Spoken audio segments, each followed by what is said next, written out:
Hello guys, happy Monday. Welcome to, I've been doing Facebook Lives for many Monday nights in a row, to be quite honest, because it works on my schedule. But I thought it would be a cool thing to actually theme them going forward for a little while. And so welcome to Ask Amanda, our first episode of Ask Amanda. Monday nights, 7 p.m. I will answer your questions that you kind of let me in on and tell me what you're going through. And we will see together if we can't kind of break these down into some simpler bite-sized pieces, because I think when people ask questions, they are maybe struggling to find an answer for something, and it's so easy to like overcomplicate things. And a lot of things are really simple, but the application of change or whatnot is kind of where we maybe get tripped up a little bit, right? So anyway, if you are joining right now, welcome. Thanks for joining me this evening. Cool. So Ask Amanda, Monday, 7 p.m. After the show, I'm going to link up a form for you. If you have any questions that you'd like to submit, you can always feel free to just PM me or DM me, direct message me, or if you want to, actually, I'm going to link up a form. I have some a space or a survey form for questions that I will take as well. Cool. So anyway, I got a fabulous question over the weekend, and it's one that is super near and dear to my heart. How do you actually like yourself? How do you actually love yourself was actually the question. And I was like, oh my, do we have 7 years? Because there's a lot of stuff to unpack in this message. So the question itself came in as, how do you love yourself? Okay, so I'm going to make a couple assumptions about this. First, I'm going to guess that you're kind of in a space where you're a little wishy-washy. You're not really sure that you are liking parts of your life or all of your life, and you're maybe feeling a little like got some self-confidence things going on, or you're not quite sure that you know what to do with your own body or your own self or your own, thoughts and all that kind of stuff. And so I kind of have to make that assumption to go forward. So, because it's kind of a broad question, if that makes sense.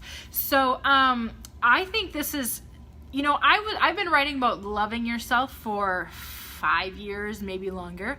And I wish that I had, hindsight's always 2020, right? If I would know now what I was writing about 5 years ago, of course, all the things that I wrote 5 years ago would probably have if, then, but, this, all that kind of stuff attached to it. And that's okay. Like, that's a journey, right? Everybody goes, the only way to learn more is to keep going through life and keep questioning. So that's cool. And that's why you submitted this question, which is absolutely amazing. Learn more.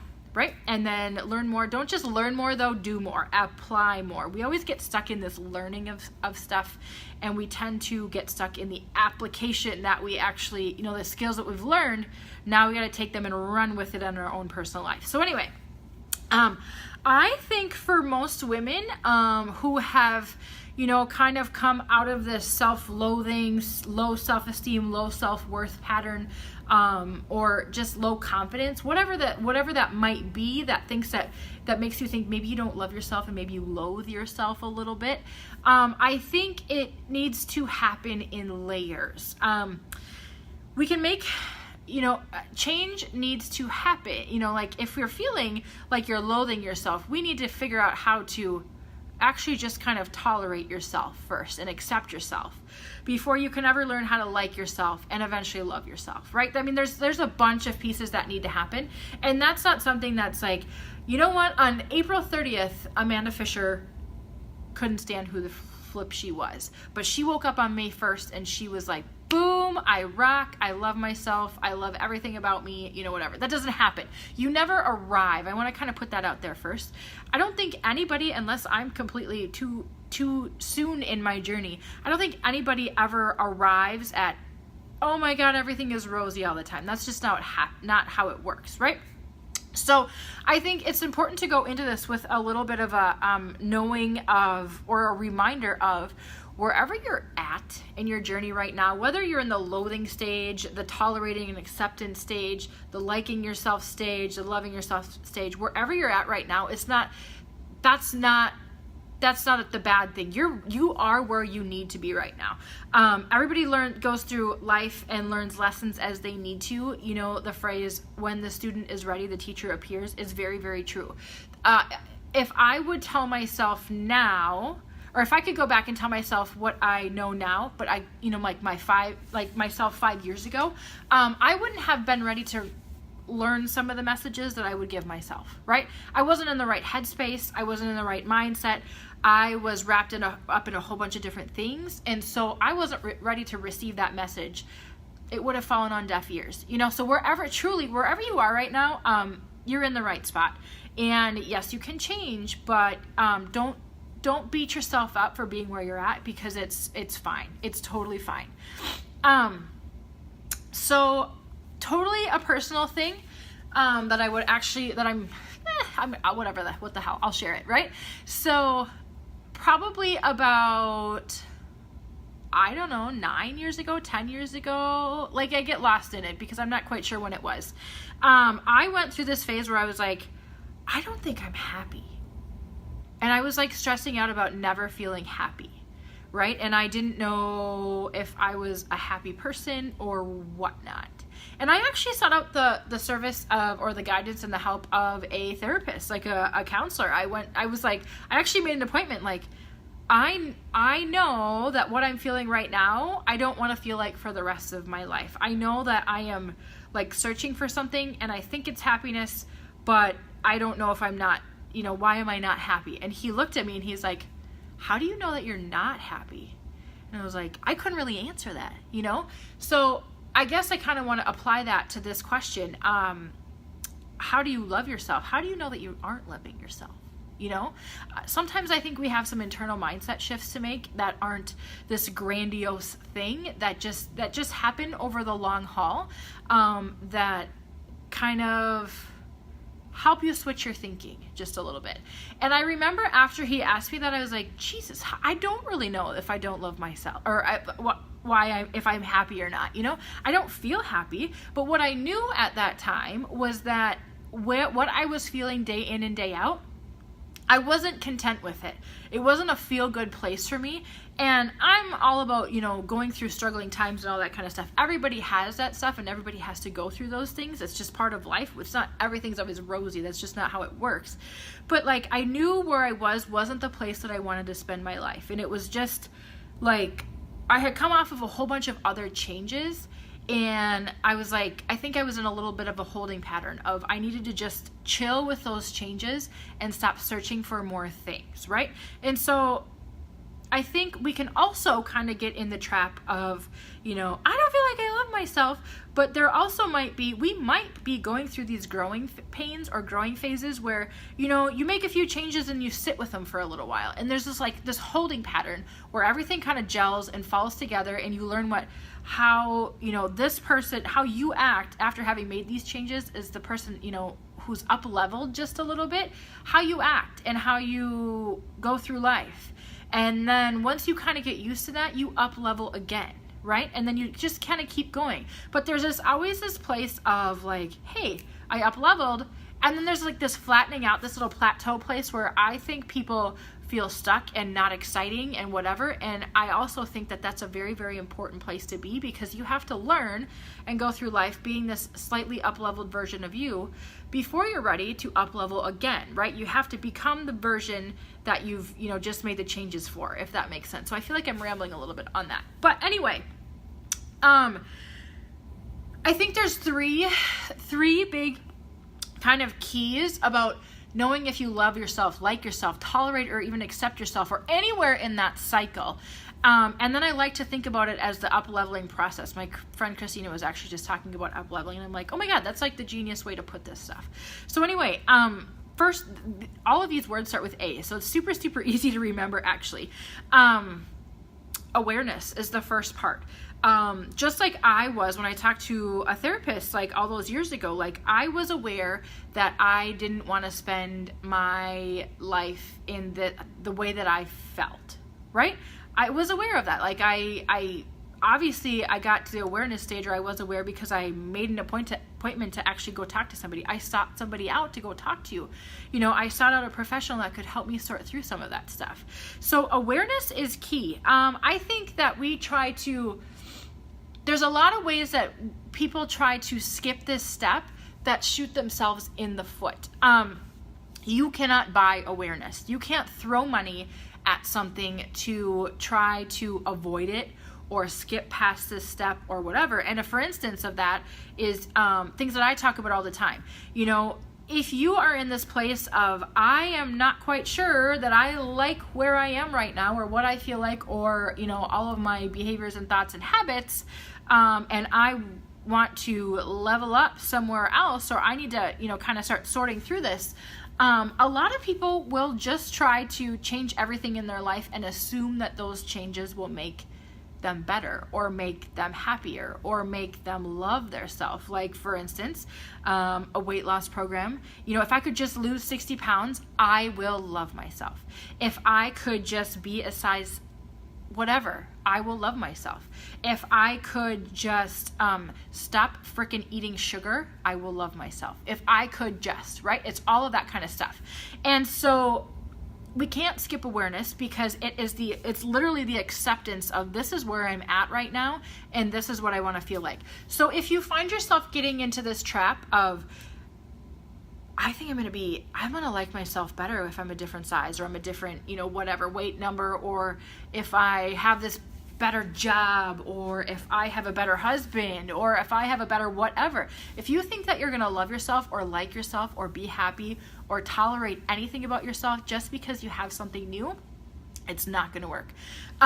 There is surely those things are cool, and whatnot, but chasing something else that you perceive will make you be happy only to get out of a completely negative situation that you can't stand right now isn't accepting where you are.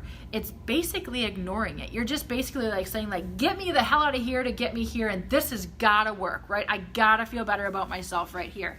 And it won't happen like that, because I assure you, when the 60 pounds are gone, or you have a new husband or a new job, or now you are a size 2 from an 8, you're still going to have the same mental baggage that you have right now, and you have not learned how to process it, right? And you're still going to feel certain ways about certain things, only you are a different size or a different way, or married to a new person. It's not going to get you anywhere, right? That one frustrates me a little bit, because I'm like, we're acknowledging that something is not feeling good or not quite where we want it to be, but then we're completely band-aiding it with throwing money at it or throwing a new relationship at it, and never getting to the place of this is what I feel like right now, and this is exactly where I'm at. I am aware of this stuff, and here's what I don't want to feel like. Here's what I do want to feel like. I need to somehow figure out how to mesh those two together. And it's not a open up your wallet and throw a credit card at it. And it's not an open up, it's not a diet program. It's probably not in a new relationship. It's in you. So I guess what I would love to share with you is that Amanda, 9 years ago or 10 years ago or whatever, whenever I went I can't remember when this was. I wish I knew what year it was. When I went to talk to that counselor, I was like, I wish I would have known that all of this stuff I already had. I was already capable of. I was already wired to do. I just was in my own way, searching for 9 million other ways to do it, right? I was so scattered in my own head of all these thoughts that I thought I should be, that I actually couldn't even stop to see all the things that I had and all the skills and characteristics and all the stuff that I already was. I was in my own way, and I was not aware of that. So do some soul searching on this one. Awareness is key. You can't skip awareness, and you can't throw money at it. Okay? Second thing that I really, really, really want to share is you can be all sorts of aware that you want to be, and you can learn all sorts of new skills, and you can knowledge yourself to death on this stuff, and you can read all the personal development books that you want. But if you are failing to apply, that's our second A word, is application or action. Actually, I like action better. Apply or action. If you're failing to apply or act on a change, you're just going to sit there twiddling your thumbs. And that's almost worse than even the scariest failure that I've ever been through, I guess. Failure to act or failure to apply is basically knowing all the shit to do and never, ever, ever doing it. And I think that we build up this action or this application so much in our head, like, what are people going to think about me if I do this? And what are people going to say about me if I start, maybe responding differently, or if I start actually saying what I feel versus what I think people are expecting me to say? What are people going to think? And if you don't do it, you're just going to sit and keep living in this current hell that you're in. And it's maybe fine and it's maybe not fine, depending on what kind of hell you're in, right?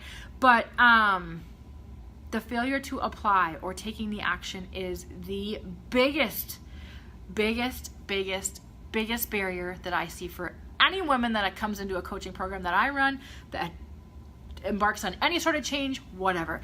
In action, for me, I'm going to give you a grandiose example of action for me, and then I'm going to give you the really mundane example of action for me, because some of it is really exciting and some of it is boring as shit, and that's just what action is, right? So I would say 7 years ago, so shortly, maybe a year or two past that counseling session that I shared with you, I was embarking on some sort of a nutrition course. I was taking one. I was the consumer of that nutrition course, and it was helping me navigate eating and habits and how to change that kind of stuff without being a crazy person, because I had been the dieting crazy person and it wasn't working, so I needed to find a different way to do it. In a way that felt good to me. And so that spurred on more changes for me. Actually signing up for a course like that scared the shit out of me, but that was action, right? That was scary, but I took action. I actually signed up. I actually said, yes, I want help. And then I took their coaching and information and I applied it into my life. So I was doing the second thing, the action thing, which was cool. What's really cool and grandiose about taking action one time is that you realize that things that seem monumental are not always that monumental once you bite the bullet. So I took that action, and that spurred me to do a whole bunch of other things. It was like a catalyst for me. That felt like monumental. I did it anyway, so here I am. I'm going to do something again. I'm going to try something new one more time, and again and again throughout my life. And so I would say that actually taking that step, that action step for me, probably changed a little bit the course of my life, because that gave me the confidence to sign up for something called Tough Mudder. Came, went, saw, got all the headbands. I don't remember how many of them, maybe 7 or 8. I can't remember. But anyway, doing all those things gave me the confidence to actually learn a new skill set, which was strength training, which was specifically kettlebells.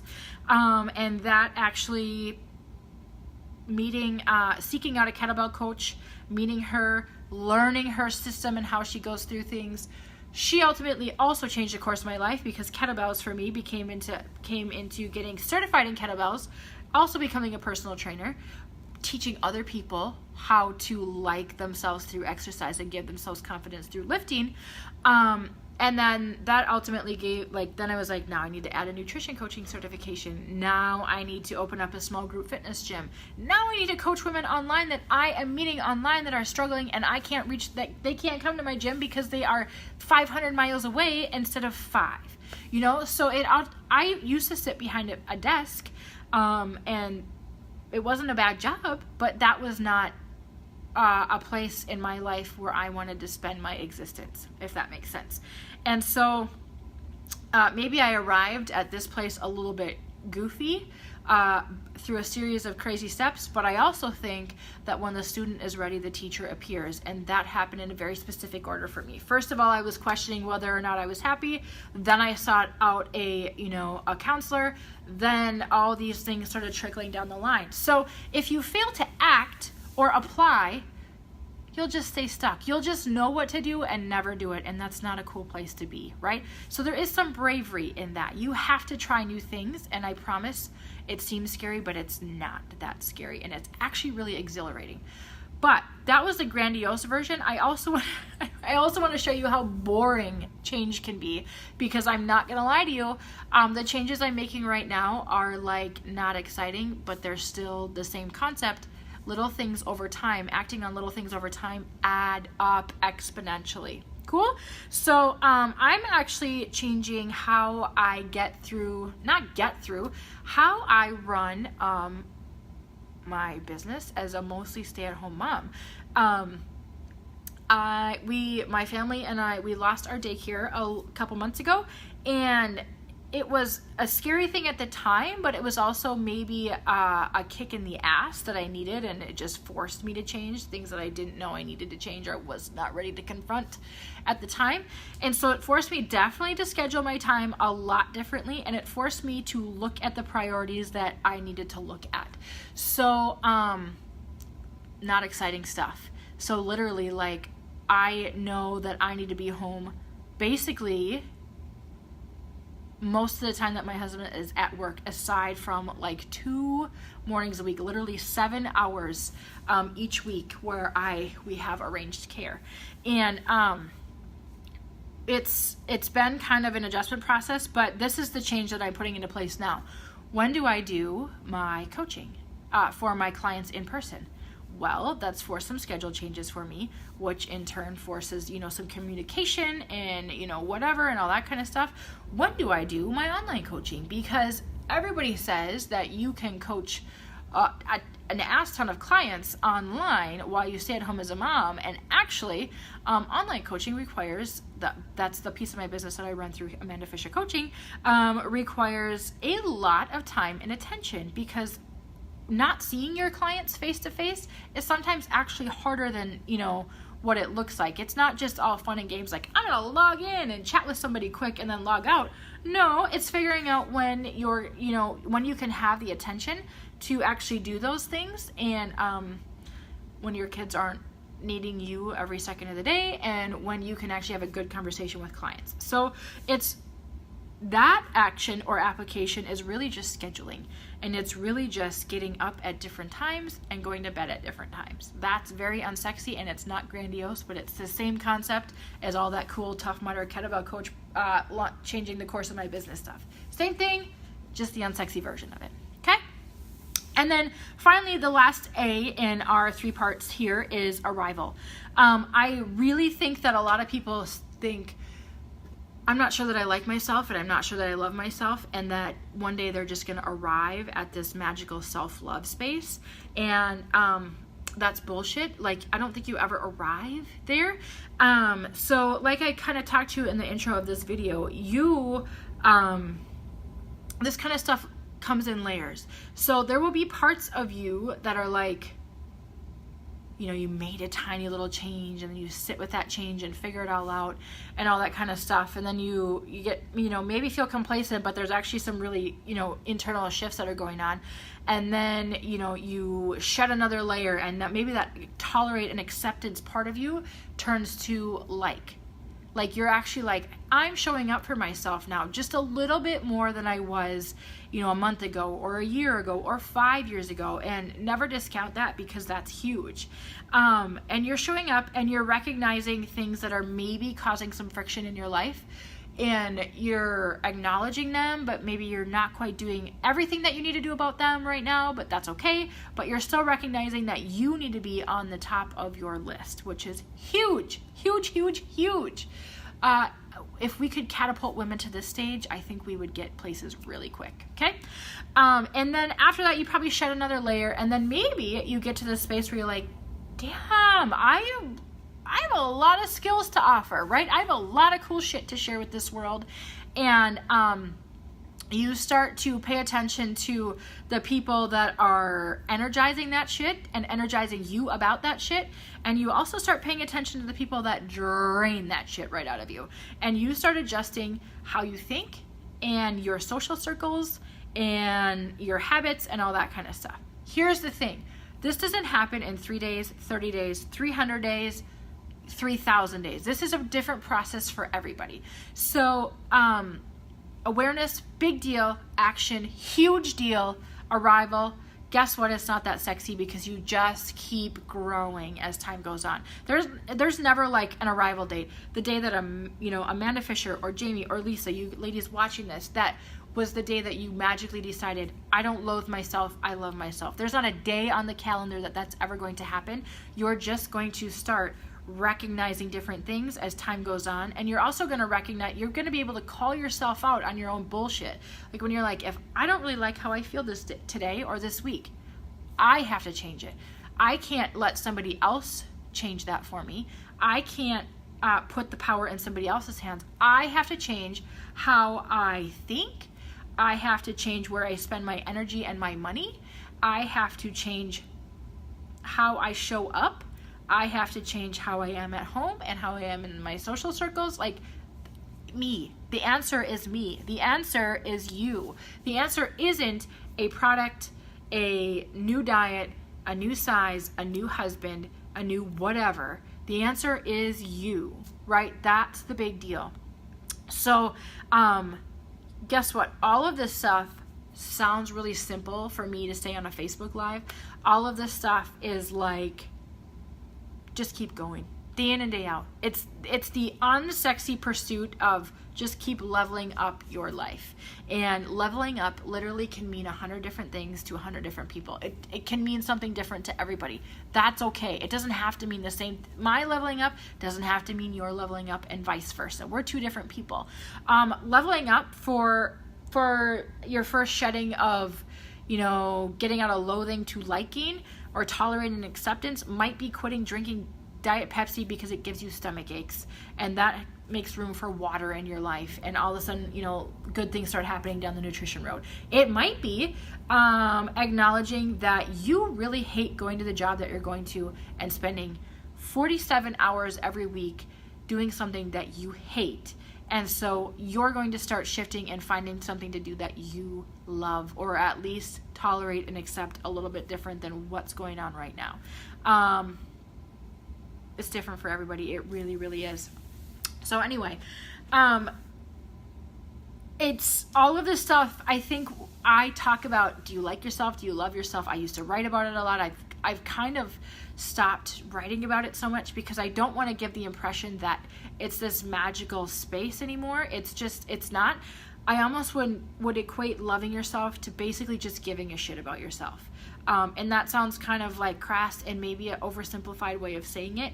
But at the same time, giving a shit about yourself means giving a shit about what you feel like, what you do day in and day out for your health, what you don't do for your health, what you do for your personal development. And that probably means a whole bunch of different things, but it could mean praying, it could mean pursuing some personal development growth, new hobbies, new skills, whatever.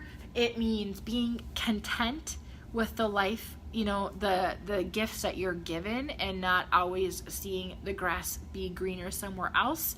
And it also means putting barriers around people that make you feel a certain way, because you have to learn how to feel your way when you're with those people. It means a whole bunch of stuff. Barriers around your time, barriers around your energy, which sounds super negative, but really it's actually a very positive thing. We can't be everything to everybody, but we can prioritize ourselves big time at the top of the list, and then that's where all the good stuff begins to happen, right? So if you're in the loathing stage right now, it's basically super unsexy, but we gotta start being super aware of where you're at. How do we want to feel? We have to take action on specific things, and then we arrive at self-love. But arrival really isn't it's not a date. It's just this constant kind of pursuit of what happens next, while being content with what you have, right? So it's acceptance and contentment, but it's also always kind of pursuing what can I do, right? What kind of things can I feel like? What kind of things can I do physically, mentally, emotionally, like all that kind of stuff. Cool? So thank you very much for submitting that question, dear reader, because that was a great question, and I'm kind of happy that I got to maybe call myself out on how I used to write 5 years ago, because I wish I could say things differently, and maybe one day I'll go back and edit those blogs. But I also think I was in that space at the time that I was writing those blogs, so it's still good shit. So wherever you're at in your journey is exactly where you need to be, and always remember, when the student is ready, the teacher appears, and I wholeheartedly believe that. And never discount who the teacher is, because it might be the weirdest thing the weirdest, the most unexpected person than you've ever thought in your life. Cool. If you guys have questions to submit, please feel free to direct message me. I am down for any questions that you have surrounding strength training, surrounding nutrition and not dieting, because I hate that shit, or how to come off diets, surrounding being an athlete and being a mother, because I'm really into talking about that, and because it's something that I'm going through and I have been going through for quite some time, and mindset games. I love to change mindsets. Cool. So I'm also going to link up 2 things for you in the show notes. Something that you may be interested in, my Mind Body Boss course, which is launching again in the fall, actually deals a lot in this kind of stuff. And then also I'm going to link up the survey. If you have any questions, you can drop them in the survey if you'd rather submit them that way. Cool. Happy Monday. Bye-bye.